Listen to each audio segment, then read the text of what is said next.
Is there at this very moment a global secret brotherhood plotting to control the world? Or even worse, is the shocking plan already in motion? Have devastating weapons already been positioned around the world to cause catastrophic results?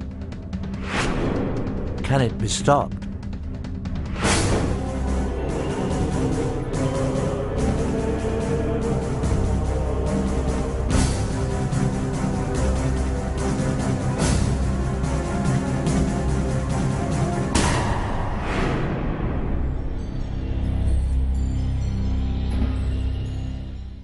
Hello, I'm Patrick McNee. The Illuminati is said to be a global secret society that has been operating for centuries. A hidden brotherhood that includes some of the world's most influential people, people of all races and religions that hold top positions in government, churches, business, education, science, medicine, military, financial, and charitable institutions. A secret fraternity whose sole purpose is to take over control of the entire world's resources, finances, and its people. If such a powerful secret society does exist, it represents the ultimate threat to the free world. In fact, it means that right now there is actually no free world at all.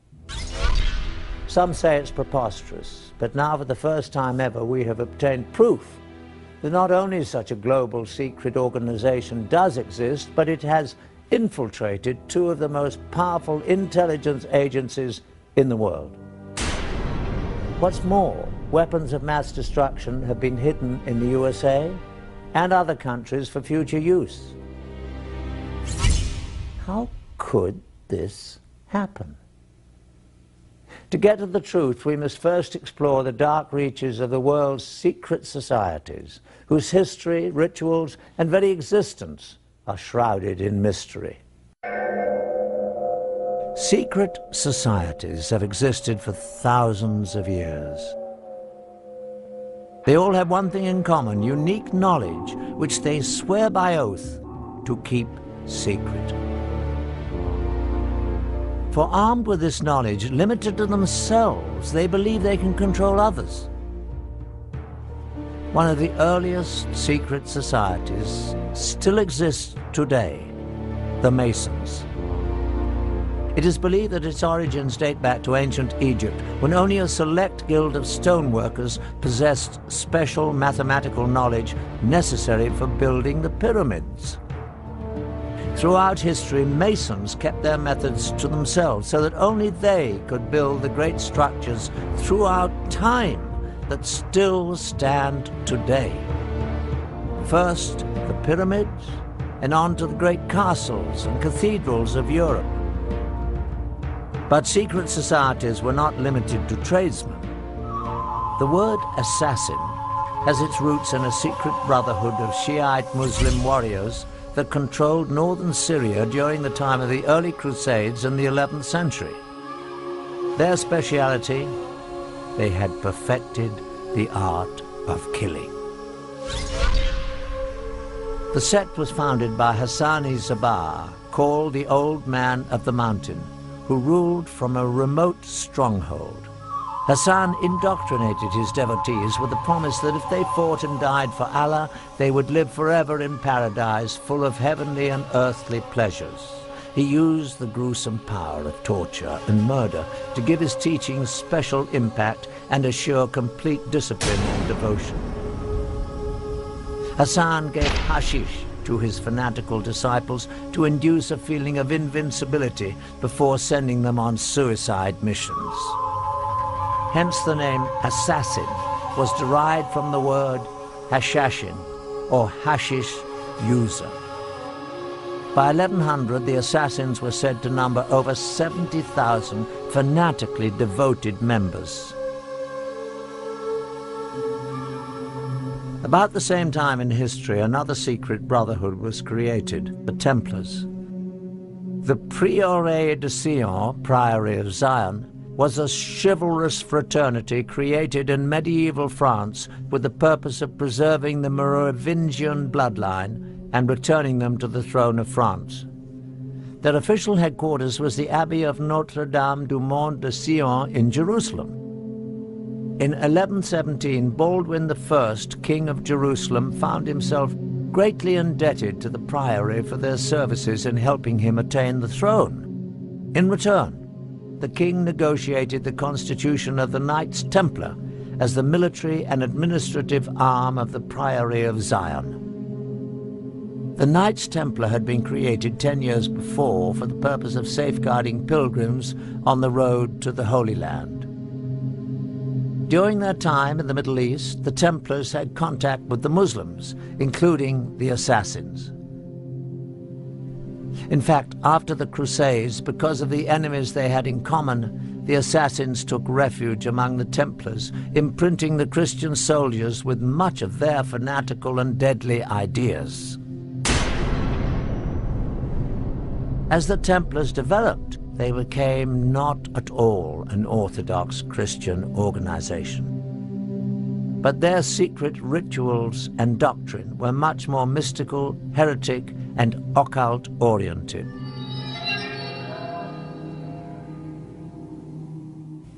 As the power of the Templars grew, the Brotherhood developed into a church within the church, handling their own banking, revoking excommunications issued by bishops, and they answered only to the Pope.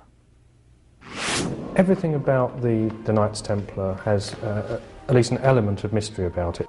Right from its beginnings, it was founded just after the First Crusade, which had reopened the way between Europe and the Holy Land. And in about 1118, 9 French knights, all of whom were connected with the court of the Count of Champagne, went over to the Holy Land with this mission, they said, to protect the roads and the pilgrimage routes, to make them safe for pilgrims who would now be able to visit the holy places. Now, once they arrived in the Holy Land, there's actually no evidence they actually did anything for 9 years or so. And right from the beginning, there's something that doesn't quite connect. And there's other evidence that this mission of protecting the pilgrimage routes was actually just a cover story. They actually went there for another reason. For some reason, these 9 knights thought that there was something to be found there. There's certainly evidence that they excavated beneath the Temple Mount. Archaeologists have actually found Templar artifacts from those excavations. As it turns out, the Templars spent very little time on the roads at all. Most of their 9-year stay was spent digging out old tunnels under the Temple Mount, the original site of the biblical Temple of Solomon. What were they looking for? The temples of Solomon had long since been destroyed. Yet in times of trouble, the priests were known to have hidden religious treasures in secret underground vaults until it was safe to remove them. The Bible tells us that the Ark of the Covenant and other treasures of the temple survived several foreign invasions in this way. Perhaps the Holy Grail had survived in the labyrinth under the temple as well, waiting for man to rediscover its power. Certainly it was no accident that the knights stationed themselves in a mosque that rested on the ancient site. In fact, it was after their stay that they changed their name to the Knights of the Temple, or the Knights Templar. A monk by the name of Bernard, who later became Saint Bernard, was involved in the formation of the Templars. Saint Bernard was involved in deciphering ancient Hebrew text. Bernard, although in many ways a very worldly person, was also very spiritual. In ways that are quite odd for his time, he was very much into the feminine side of religion, very much into the Black Madonna cults of, particularly of the south of France, which are very kind of mysterious, almost pagan. He had a great veneration for the feminine, embodied in lots of ways in the Virgin Mary, which was actually quite unusual for his time, and that appears to be the thing that drove him more than anything else. St Bernard was a very learned man again for his time. Yes, he studied Hebrew texts, studied other texts as well. It could well be something that he found in there that gave these people the idea that there's something worth having in Jerusalem. It's speculative, but it's a good speculation. It seems a very logical thing. You have people studying these old documents who suddenly want to get their people to some of these old places mentioned in these documents. They're looking for something. Personally, I honestly don't know what it was they found, except that people considered it important. Nobody knows for sure. Whatever it was, nobody knows where it went. And it's a real mystery. But there's no shortage of theories, any of which could be correct. Documents, Ark of the Covenant, Holy Grail, whatever that is, but they certainly had their secret. A very old text records the find. We repaired to the secret vault and let down one of the companions as before. The sun at this time was at its meridian height, the rays of which enabled him to discover a small box or chest standing on a pedestal curiously wrought and overlaid with gold.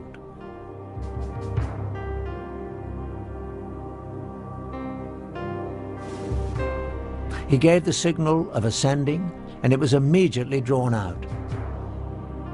We have brought it up for the examination of the Grand Council. Just what was in this small box that got the Templars so excited? Clearly, a group of Christian knights bound by the vow of poverty were not interested in anything of material value. More likely, it was an object of great religious significance. To this day, we still do not know exactly what the Templars found in the secret vault. What we do know is that news of the find brought Count Hughes of Champagne, the man who bankrolled the expedition back to Jerusalem, to join his former vassals. Once there, he immediately gave up all his worldly possessions to serve under them, as one of the Knights Templar. It was after this discovery that the Grand Master of the Templars visited the Pope, and with Saint Bernard's blessing, the Order of the Knights Templar was officially recognized by the Church. All over Christendom, men rushed to join the Knights, leaving behind their families, giving over all their worldly possessions, and taking on the difficult vows of poverty and chastity. The vow of poverty actually is why they became wealthy, because anybody that joined the order, anyone that became a Templar Knight, had to give all their possessions to the order. And it became quite a prestigious thing for noble families to have some of their sons go into the Templar order. And of course any money and property they had would go into the coffers. Also, when the Pope endorsed the order, gave it his blessing and said this is a good thing, anyone that wanted to impress the Pope donated land and money to this new order, and actually on a colossal scale. None of the individual knights were allowed to own anything, so that all this material, that land, castles, livestock, and just pure money that was just given to them as a gift, went towards the order. Their reputation was as the most feared, efficient fighting force on the Christian side. They were kind of the special forces of their time. Also because they were this mixture of monk and a soldier. The Knights Templar had quite a career after the Crusades. They basically took over Europe financially, dominating all of the major industries, especially that of money lending. They invented the modern checking system, and within a few years had all of Europe's kings indebted to them. They were far too big for their boots in many respects, certainly as far as the Pope and many kings were concerned. They were unbelievably rich. It seemed there was no stopping them, basically. Most historians believe that they got their comeuppance because of their wealth. Essentially, the French king who started the suppression of the Templars, Philip the Fair, essentially that he was jealous of their great wealth. And it is generally thought that he used accusations of blasphemy and sacrilege against them, but really he wanted their money. The charges against the Templars were blasphemy and sacrilege, and that they failed to observe the usual reverence for the church, but that was well known. There were sexual elements in the charges, but then there always are when you think about it in charges against heretical groups. They were accused of sodomy, of homosexual acts. They were accused of spitting and trampling upon the cross, of worshipping not just a bearded severed head, but in some extraordinary cases they were accused of worshipping the severed head of a cat. The Catholic Church got the confessions that it needed to suppress the Templars. On Friday the 13th, 1307, the Pope officially disbanded the Order of Knights. Their Grand Master was burned at the stake. By the middle of the 1300s, the Knights of Templar seemed to have completely disappeared and their treasury confiscated. But could the richest and most powerful brotherhood on earth and all their wealth be rounded up and seized almost overnight? No. The highly trained and organized Templars only went quickly underground, taking most of their wealth with them. They evolved into an enormously powerful and well-financed secret society. Indeed, as history unfolded, the facts show that Templars never went anywhere except out of the public view. But with one added dimension: an extreme hatred for the Catholic Church. At the same time, the Priory of Zion assumed that they would meet a similar fate from the Church. They too seemed to disappear, but again, only from the public eye. Over more than 400 years, from the 14th through the late 18th centuries, the Masons, Assassins, the Priory of Zion, and the Templars existed as relatively isolated secret societies with a limited reach, until on May the 1st, 1776, in Bavaria, the human race saw what might be its darkest day.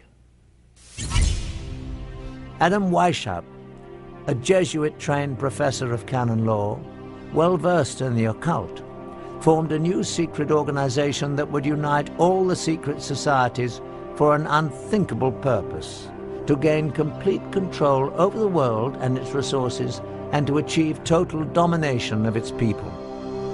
Weishaupt euphemistically described it as a new world order. His diabolical brotherhood was founded on a synthesis of the themes of secret societies that had gone before.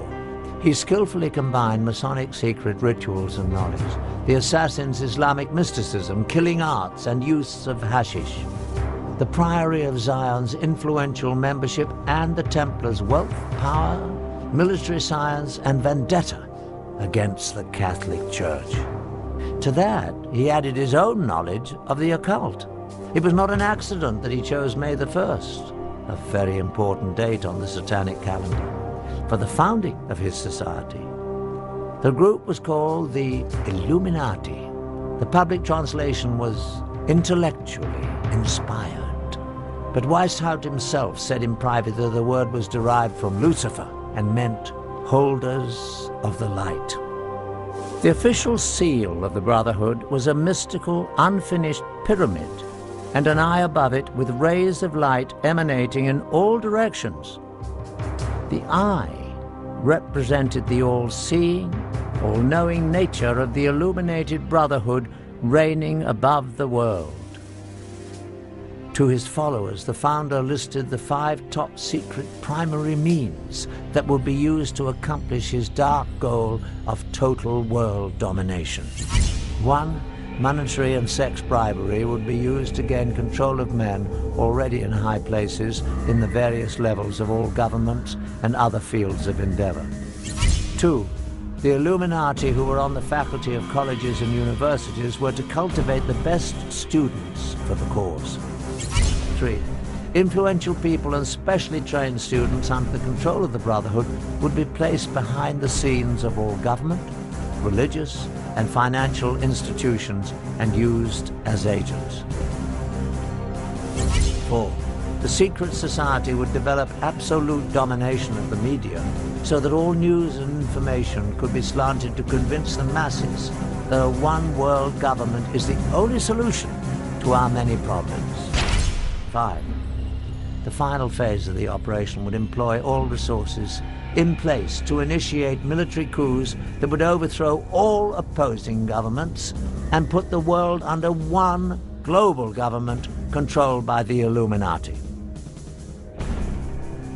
The group was originally composed of 32nd-degree Masons and used various Masonic lodges as recruiting grounds and fronts. The highest-ranking Mason to be recruited was a nobleman from North Germany, Baron Carnegie, also known as Adolf Francis, a major player in the European Masonic scene. The Illuminati were extremely secretive, even identifying themselves and their chapters by assumed classical names. For example, Weishaupt was Spartacus, Carnegie was Philo, the headquarters was Eleusis, Austria was Egypt, etc. Dates were given in a sort of cryptography. Under Carnegie's guidance, the ranks of the Illuminati grew to over 3,000. But so much rapid success also brought opposition. The Jesuits especially had fought the Illuminati from the first, and eventually all priests became its active enemies. The Catholic Church went on the offensive against the secret brotherhood. In fact, priests raised so much opposition that the governor of Bavaria declared the Illuminati to be an outlaw conspiracy by edict in 1784. Many Illuminati were imprisoned, and some, including Weishaupt, were forced to flee the country. Soon, not only Illuminism, but also Freemasonry was forced out of Bavaria.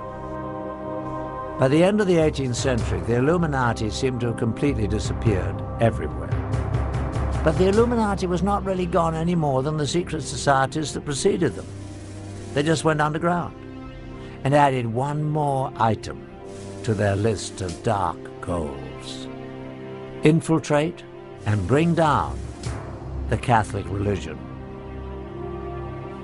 When we look around the world today, what do we see of the secret societies? Masonic chapters exist in the open all around the globe as a mainstream organization. The Order of Knights Templar today exists as the top-ranking Masonic organization in the York Rite of Freemasonry. What goes on inside Masonic halls is still relatively secret. Probably known only to their upper echelon members are the dark rituals, goals, and the vendetta against the Catholic Church. The Masons and Templars have very effectively integrated themselves into the world's most respected societies. To a lesser degree, the assassins have appeared publicly periodically throughout history. In the early 1800s, they were visible in India as they came under the direction of the Aga Khan, who they believed possessed divine powers. In the latter 1800s, the Aga Khan brought them to Afghanistan, where they developed a lasting relationship with the British. Later, the Aga Khan's descendants further infiltrated Western culture. One prominent example was when Prince Ali Aga Khan, grandson of Aga Khan II, married American actress Rita Hayworth. Are the assassins, as a secret murderous order, now a thing of the past? The bloodshed occurring today at the hands of Islamic extremists would say the assassins are alive and well. The Priory of Zion also continues to this day. In fact, it has been reported that a number of illustrious figures in history have served as the Priory's Grand Masters, and there is corroborating evidence. In 1975, a discovery was made in a Parisian library. Parchments were found called Le Dossier Le Carré.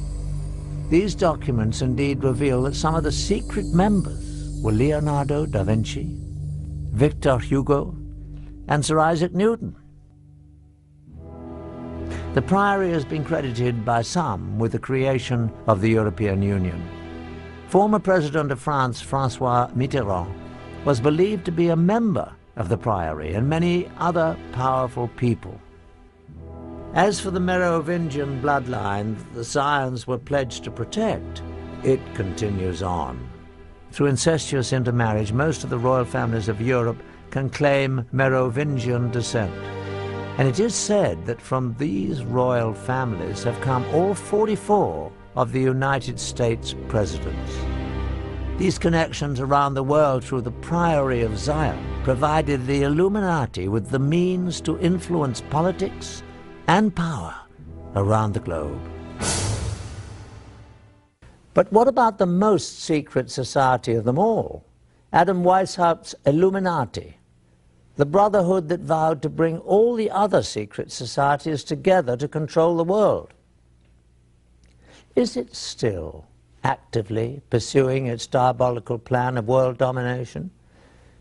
Indeed, shocking new facts that we have uncovered reveal that it is stronger than ever today. Studying a top-secret society is much like studying the current of a lake. The ripples on the surface give us clues to know what is going on in the darkness below. The Illuminati's grand plan required that it infiltrate the governments of all countries around the world. In our extensive investigation, we focused on just one target, the former Soviet Union, to see how it was manipulated by the Illuminati.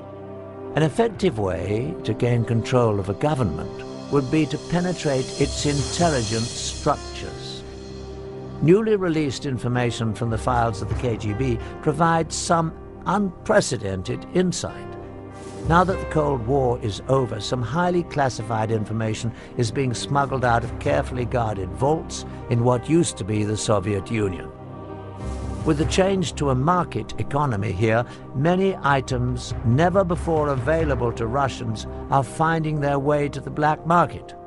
They say that everything is for sale in the new Russia, including state secrets and the spies who kept them.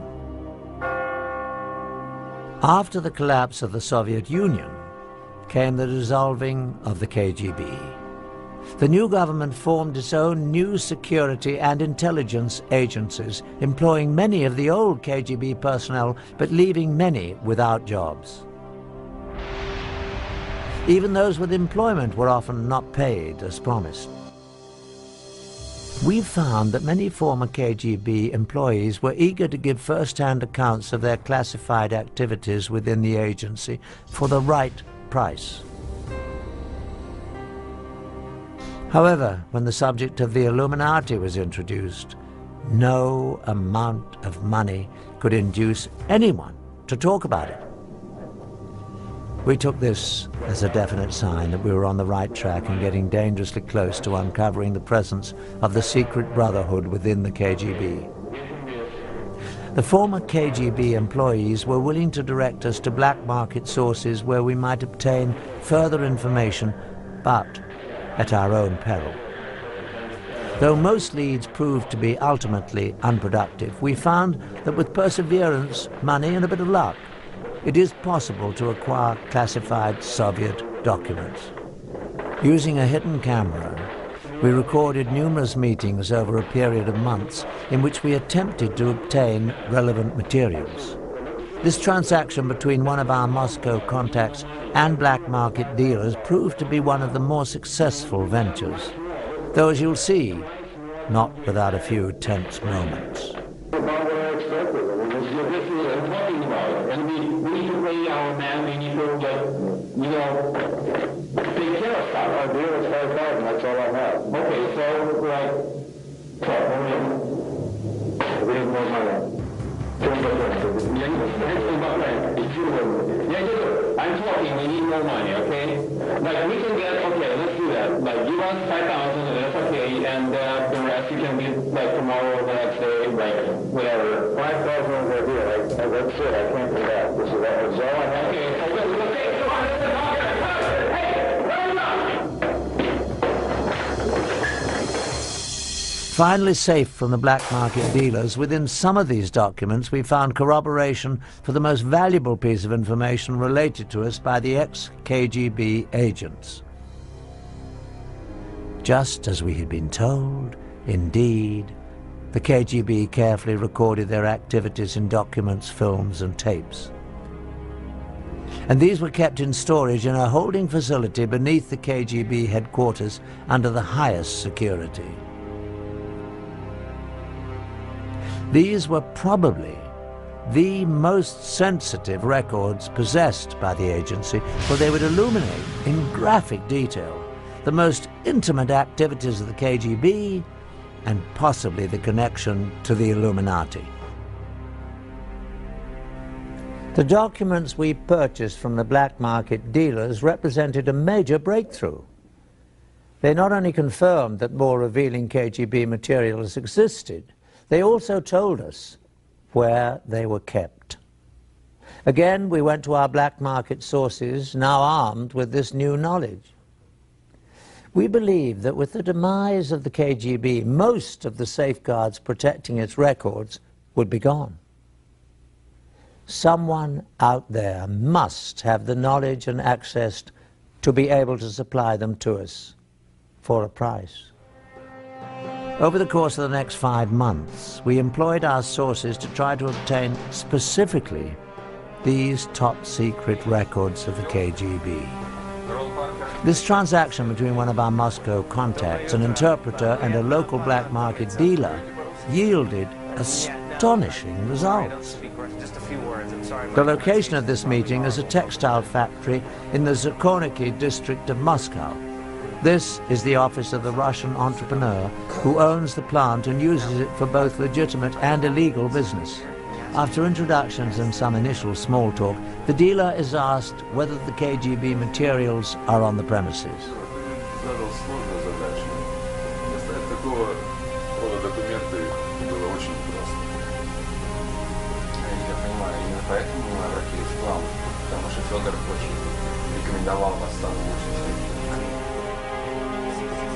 From a safe, documents are produced that relate to the films and tapes the dealer has promised to deliver.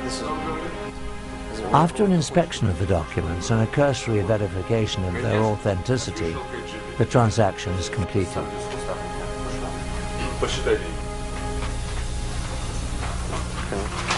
Okay, well, thank you. Спасибо. Пожалуйста. Nice to meet you. Дмитрий Сергеевич, спасибо за вашу работу. Money changes hands, and the tense group is led to another office where the films and tapes are said to be stored.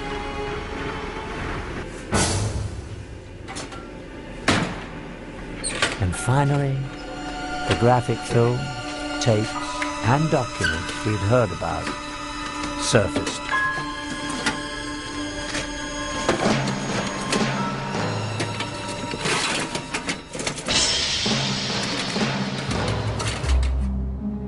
In a startling revelation within the classified documents we obtained, we find proof that the Illuminati infiltrated the Soviet Union and the KGB. These communiques between two high-level KGB agents actually refer to the original illuminated one, Adam Weishaupt, by name. They go on to allude to a connection with two past rulers of Russia, Joseph Stalin and Nikita Khrushchev. Our mission to place agents within the walls of the Vatican is a goal that the founder Weishaupt talked about 200 years ago. It is something that has been attempted through the years by both Stalin and Khrushchev with no success, but I believe we can finally do it this time. What's more, in the lab our investigators made an alarming discovery. A magnified view reveals that an unnoticeable dot, the period at the end of the final sentence on the page, is actually a seal. It is the unfinished pyramid with an eye and triangle above it. The official insignia of the Illuminati, a marking used by the secret society since its creation in 1776. The KGB was determined to infiltrate the Vatican. Why would this, of all places, be of such critical interest to the Russians? The answer is simple. The Russians would have no interest in the Vatican, but the Illuminati would. Not only would it further the vendetta against the Catholics, but it would be important for the greater purpose of gaining control of the world. The Vatican may be the most powerful force on the planet for influencing people. Policies dictated by the Vatican affect 1 billion people spread across the globe on every continent, in comparison to less than 300 million under the direct influence of the US or the former USSR. Reigning at the top of this vast empire of followers is one man, the Pope, whose words and wishes are considered by his followers to have divine inspiration. No other person on earth has such extraordinary power and influence. The Illuminati would have a great interest in exerting whatever influence they could on the Pope and his advisors. The KGB had a staff of agents permanently assigned to Rome, but the Vatican City exists as a very closed world, an officially recognized independent state with its own government. In effect, it is a sovereign state existing within the city of Rome. Surveillance of it from the outside is very incomplete. From more secret KGB documents we have obtained, we learn that in 1972, the Illuminati, using the people they had in the KGB, formulated a bold plan to position one of their people within the walls of the Vatican. Again, the period at the end of the final sentence on the document is actually the miniature pyramid and eye, the official insignia of the Illuminati. At last, the secret brotherhood could begin to control the Catholic Church from the inside. An agent was sent to the Vatican posing as a Ukrainian priest, driven from his country by the communists for anti-communist rhetoric. He was quickly accepted by the pro-American Vatican clergy. After only a few months, he achieved his primary objective, gaining the confidence of the office of Cardinal Vilo, the Secretary of State of Pope Paul VI. In this exclusive KGB film footage we obtained, on the right is the agent posing as a priest. On the left is the chief assistant to Cardinal Vilo. Devo tornare all'ufficio, devo fare cose lì e tutto il resto. Non è proprio preoccupato. Ok. Spero che... Ecco che arriva. Buongiorno. The third man is actually another KGB agent, no doubt placed in the organization by the Illuminati. He is also seeking to gain access to the Cardinal. Sì. Questo va bene. Bene, bene. Molto bene. Bravo, bravo, sta piacere. Abbiamo la sua collaborazione. Sì. Bene, bene. Terremo molta considerazione di questo. Sappiamo quanto importante è per noi questa collaborazione. When Vilo's assistant is sent on his customary monthly trip to Milan, the KGB installs a camera in his hotel room. In typical KGB fashion, the priest is about to be set up to be blackmailed to assure his continued cooperation. Over several days, a woman becomes friendly with him and gains his trust.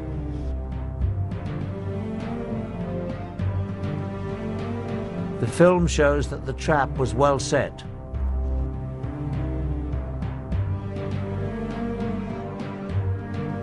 One night, the woman comes to his room to take him to a dinner meeting.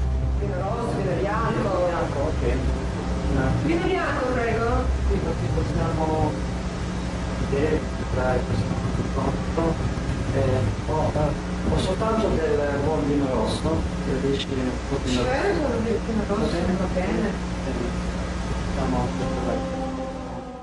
While he is briefly away pouring drinks, she takes off her blouse.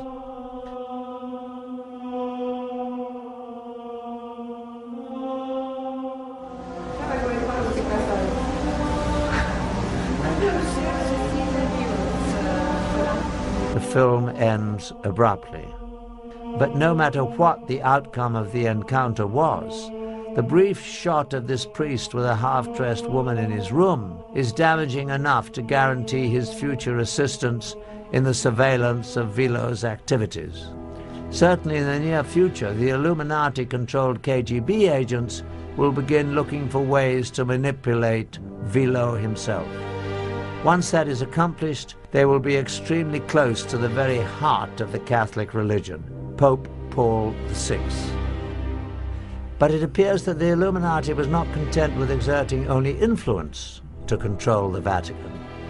They sometimes resorted to murder. Since the founding of the Illuminati, a number of officials have died at the Vatican under highly suspicious circumstances, including 3 popes. In each case, the death of the official was timed so as to have a great political significance, the telltale mark of the secret brotherhood influencing world politics for their benefit. In 1939, Pope Pius XI was poised to release a statement condemning both the Nazis and the fascists, groups doing the kind of evil that the Illuminati would be behind. But before he could make the public statement, he suddenly died. A close assistant, Cardinal Tisserand, was heard to repeat again and again in French, "They have assassinated him! They have assassinated him!" His body was quickly embalmed, making an autopsy and proof of cause of death impossible. In 1978, it seemed the secret brotherhood might again be using murder to manipulate the papacy. Paul VI suddenly died.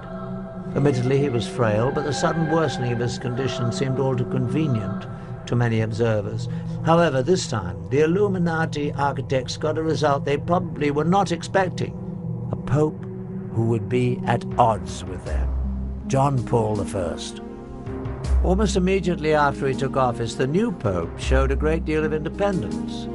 It seemed that John Paul had a special distaste for the corruption he had seen was rampant in the Vatican's finances.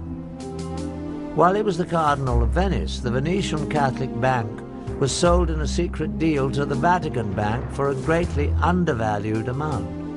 Profits reaped by a few were estimated at more than $70 million, but the losses to the Venetians were great. The clergy of Venice even lost their pension funds. Instrumental in the deal were bankers Roberto Calvi, his mentor, Sindona, and the director of the Vatican Bank, Bishop Marcinkus. After John Paul became Pope, these 3 were still in charge of investing much of the Church's money.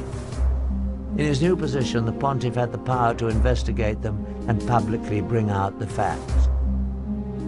Altogether, he was poised to uncover illegal dealings that involved almost $1 billion. This would be a serious blow to the Illuminati, who were certainly behind the criminal financial dealings. The danger to the Pope became shockingly clear one day at a private meeting between John Paul and a Russian Orthodox Archbishop, Nicodim. As the meeting began, coffee was poured.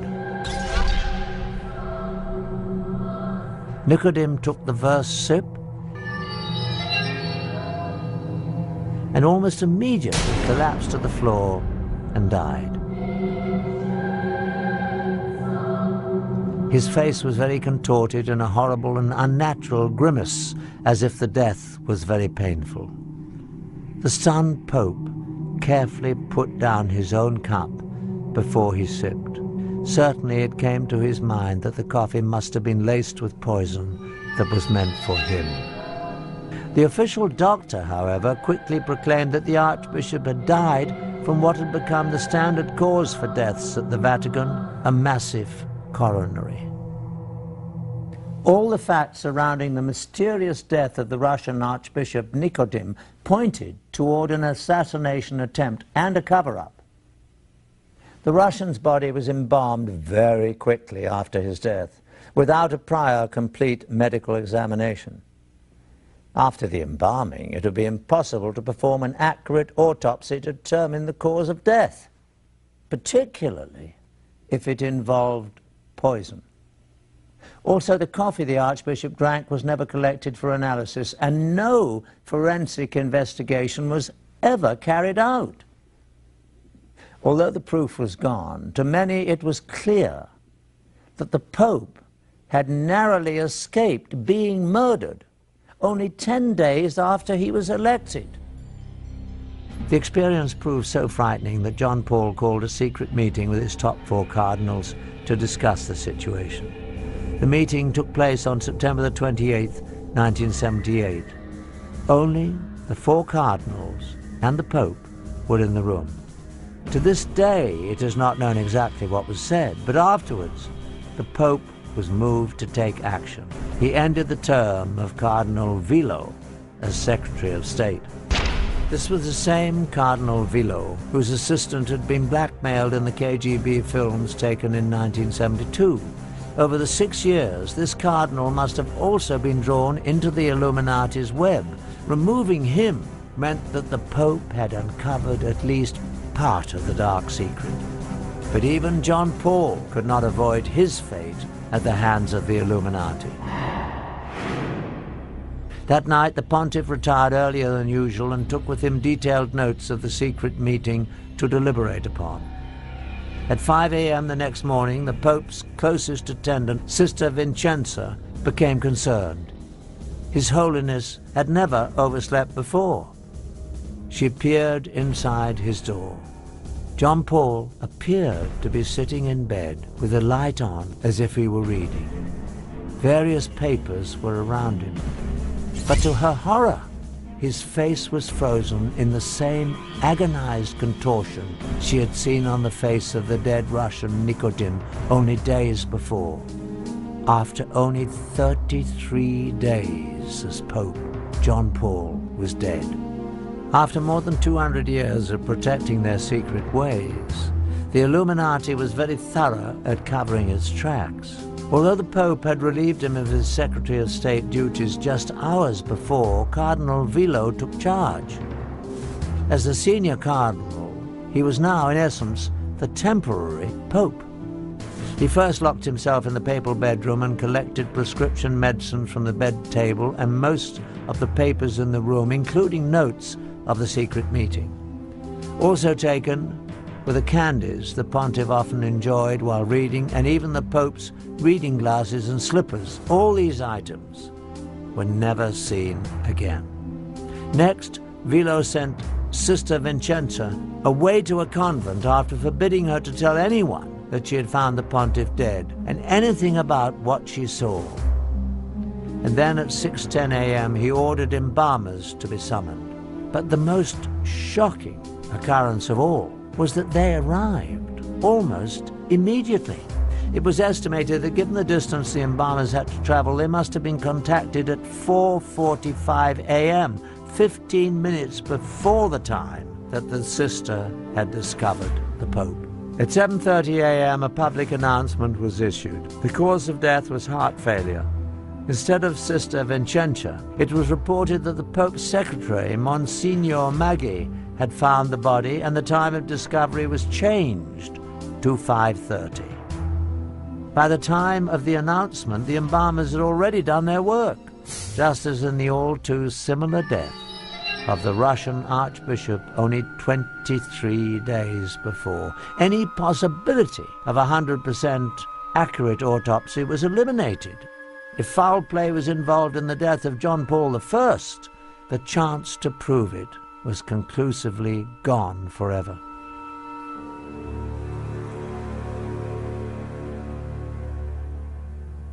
Ten days after John Paul's funeral, Cardinal Villot assembled the conclave to elect a successor. The official electing body includes 111 cardinals. Once sequestered in the Sistine Chapel, the cardinals must invoke the power of the Holy Ghost to guide them to their decision. But in truth, the principal candidates for Pope are not determined behind the closed doors of the conclave. These decisions are made in the elegant restaurants of Rome, where the most powerful cardinals meet for their dinners and lunches. When the cardinals finally entered the Sistine Chapel for the closed-door session Sunday morning, October the 15th, 1978, it became the scene of a theatre of political manipulation on all levels, from promises whispered between cardinals to heated debates, with each ballot tensions elevated. After the 8th ballot, white smoke billowed up from the Vatican, signaling that a new pope had been elected. It also signaled a staggering defeat for the KGB and the Illuminati. The new pontiff was a staunchly anti-communist Pole, John Paul II. But the Illuminati does not accept defeat easily. On May the 13th, 1981, Mehmet Ali Agca, a man wanted in Turkey for murder, stood outside the Vatican Basilica in the crowd waiting for the Pope to ride through. According to Ali Agca's own account, John Paul came out of the Vatican about 5 p.m. in a white Jeep. As the Pope came by, Ali Agca pulled a pistol up and fired 3 times before being wrestled to the ground by the crowd. The pontiff was seriously wounded, but he would recover to continue his papacy. At first, Ali Agca asserted that he had acted on his own, but investigators became convinced that a much larger conspiracy had used the obviously unstable and dangerous man as a tool for assassination. Soon, Ali Agca admitted that the shooting was part of a Bulgarian conspiracy masterminded by the KGB. But of course, both Bulgaria and the Soviet Union denied any involvement. When the jury announced Ali Agca's conviction and life sentence, he seemed shocked that he'd been left to bear the responsibility for the crime alone. Then he began laying out the precise details of the conspiracy to Italian investigators, naming all those involved. On November the 25th, 1982, Serge Ivanov Antonov, an employee of the Bulgarian National Airline, was arrested in Rome and charged with involvement in the assassination attempt. Soon, the list widened to include 3 other Bulgarians and 4 Turks. In July 1983, as Agca was being transported to another facility, the world saw him publicly admit the KGB connection, as he shouted to reporters that the KGB and Bulgarian intelligence services were involved. Later, he explained that he had been trained in Bulgaria and Syria by KGB experts in international terrorism. He also admitted that Antonov was an accomplice along with 2 Bulgarian embassy employees. In 1984, Italian judge Lario Martella was convinced that the KGB and the Bulgarian Secret Service were involved in the assassination attempt on Pope John Paul II. The judge released this finding based on the following facts. Agca used a perfectly forged passport to enable his entrance into Italy, something available only from highly sophisticated sources. He also had enough money to allow him to stay for extended periods in Bulgaria, Switzerland, and several other European countries. There was evidence that he received substantial assistance in his activities in Italy leading up to the assassination attempt. In spring, the trial of 8 men accused of conspiring to kill the Pope convened, and the facts began to emerge. During the trial, several Turkish defendants testified that they aided Agca in his travels from Turkey through Bulgaria to Italy.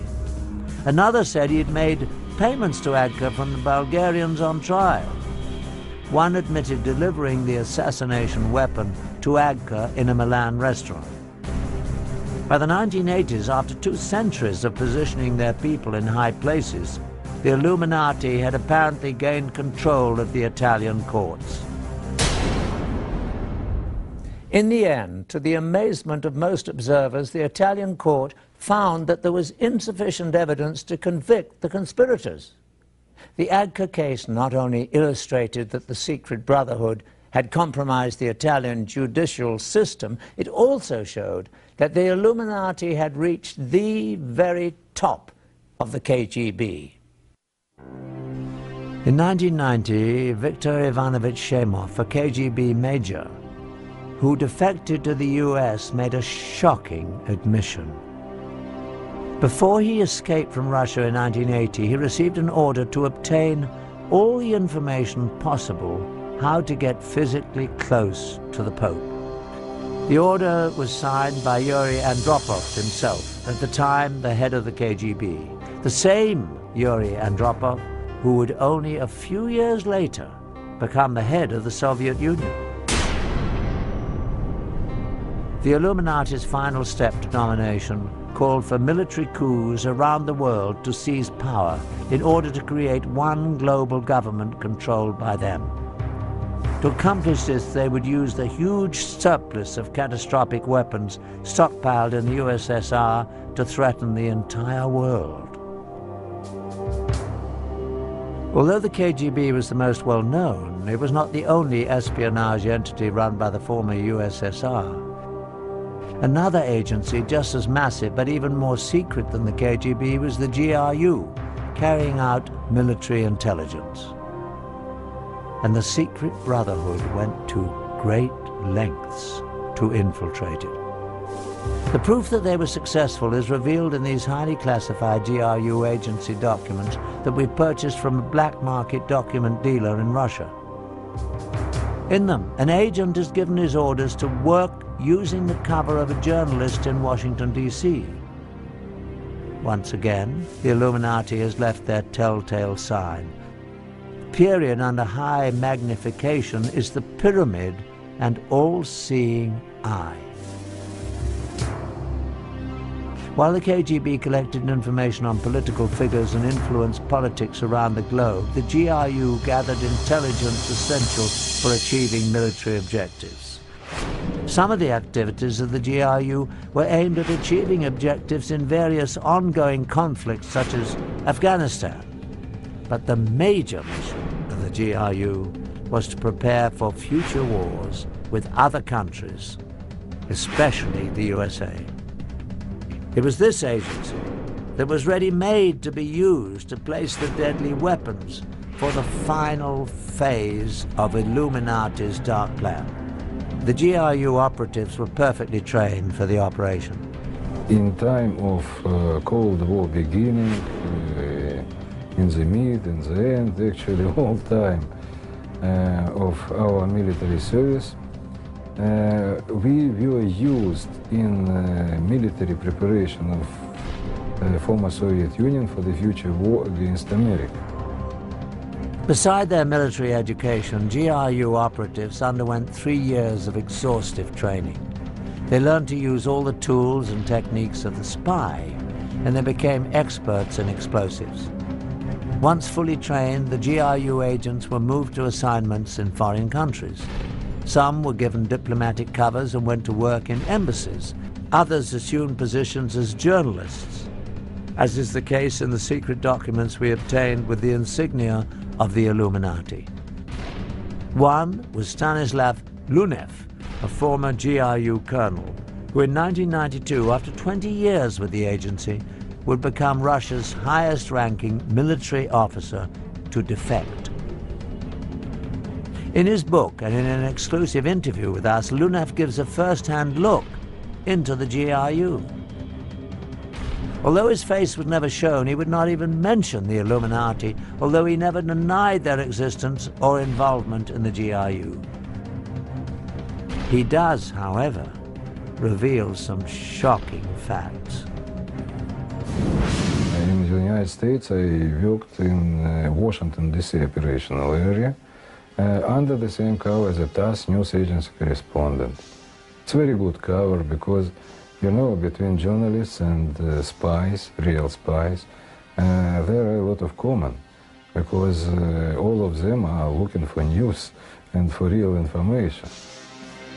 Once in position in the field, the GRU agents had various tasks. One was to help coordinate terrorist campaigns to destabilize unfriendly governments. GRU officials have now revealed that during the Vietnam War, the agency invested over $1 billion promoting the anti-war campaign in the US. This expertise at manipulating governments was a skill that fit exactly with the Illuminati's future plans for overthrowing governments. Another major part of the GRU's agents' work was laying the groundwork for Russian special forces, the Spetsnaz. These elite troops under the GRU would penetrate countries to perform military sabotage when needed. Some would blow up strategic targets such as power stations, bridges and communication centers. Others would form assassination squads to kill government leaders and their families. This was an ability of great value for the Illuminati for world domination.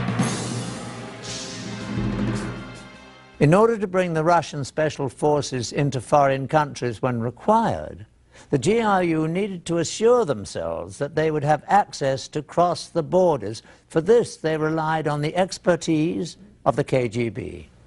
The agency excelled at gaining entry into unfriendly countries. They needed to be able to consistently position their spies and smuggle out information. Again, the KGB often used sex and blackmail to accomplish its goals. In this hidden camera film, the man on the right is a KGB agent acting as a raven, a male whose job is to seduce someone to commit espionage. This raven is in the process of setting up a Mexican border guard. I'll get it replaced. Okay. More. So it's very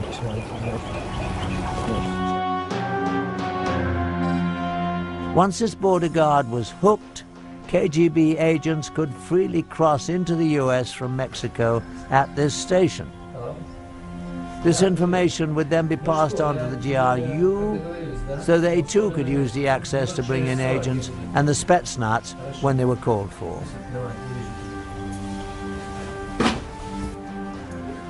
So, will you call me? I call you. You will? Anyway, I'll contact you, you know what I mean? I'll call you. I'll find you, then I'll call you. Are you okay? Yeah, I'm okay. Okay. To execute the plan for global chaos and military coups, the secret brotherhood used the GRU to position sleeper agents and devastating weapons around the world. These weapons would stay hidden in strategic places until the day they would be needed. At that time of the Illuminati's choosing, the agents would come out of hiding and the weapons used. These special operation forces commanders are very highly trained military professionals, and they will come here when real tension would be in place.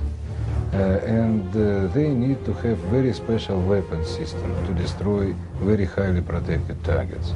So they will have nuclear weapons, chemical, biological, other weapon system. The most frightening weapons to be smuggled in were the small nuclear devices that have become known as the nuclear suitcase bombs. These weapons could be moved easily by one person, but had awesome destructive capabilities. Once they were in the US and other enemy countries, the weapons were hidden in safe places and could be retrieved in time of war. It is estimated that a frightening number of these nuclear devices were positioned in the US and other countries. In all probability, these nuclear devices remain hidden in their secret locations, all ready for use today. Thanks to the newly opened files of the KGB, we've had a shocking look at how the Illuminati has over the years manipulated the world's institutions like the Vatican. And we have seen that devastating weapons have been positioned around the world. We have focused on only Russia's connection to the Illuminati.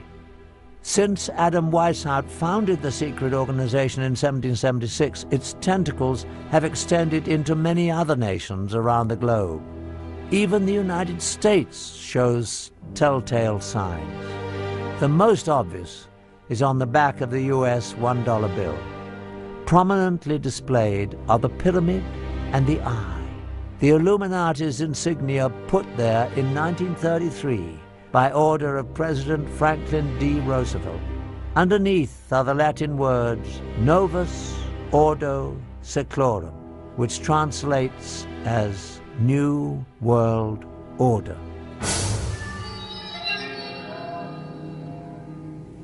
Can the unthinkable plan for Illuminati global domination be stopped? The only thing a secret society fears is being exposed. Today, books on the frightening subject are gaining wide distribution. The internet is filled with information about the secret organization.